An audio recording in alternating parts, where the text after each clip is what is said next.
I wanted a name that was very Washington-centered, and I've always been interested in politics myself. And I thought of names like the Community or National or different names, but they all seem to reflect the political persuasion, and I wanted it to be more generic. And so I thought of politics, and then I thought of an old song from a musical about Fiorello LaGuardia, the mayor of New York, and it was called Politics and Poker.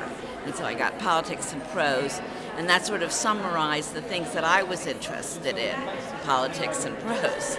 But we have poetry, and we have cooking, and people, at first everyone thought that we were a political bookstore, but after a while, they're just, it's a name now. It doesn't describe us except to people who don't know us very well. And we actually, I was talking to people last night about 20, somewhere between 20 and 25% of our business now is children's books, because we merged with a children's bookstore that was about a half a mile away,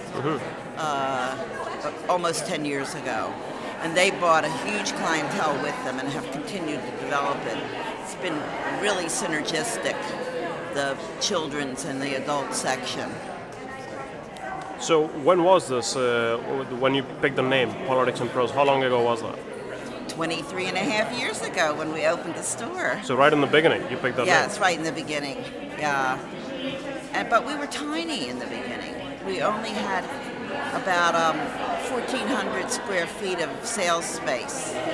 And it took us, a long time to become identified as a Washington area bookstore, not just as a little neighborhood bookstore. Got it. So what makes the store unique? Well, I think there's quite a bit about it that makes it unique. One is that the two owners, work in the store. And so we've been the leaders of the store, and it's identified with us. And it's not a cookie cutter store because it's got our imprint on it. And we order the books and we wait on customers. And it's grown to be a very large independent bookstore that we can carry all the stock that any superstore has, and probably more. We have a staff that's been with us for years and years. Somewhere between I'd say the majority of our staff's been with us between 4 and 10 years. Wow. And a couple of people even longer than that. And we have made a real effort to keep the same staff for a lot of reasons, but mainly because people identify with the staff people, and they're there because they love being there. And it's full-time staff too. We don't have any part-time staff. Yep. Why is that? Well, the staff that runs the sales floor doesn't like part-time staff. They feel that they're not that much use. They come in, they kind of dip in, and they're not committed. So they've rebelled against it, even though there are times when we could use extra help. We're open 7 days a week, from 9 to 10 every day, and we could use extra help on weekends. And because nobody wants to work both weekend days. So that means only half the staff is available, as opposed to the weekdays when there's 2/3 of the staff or something available. Now, do you do events at the store? Yeah, we have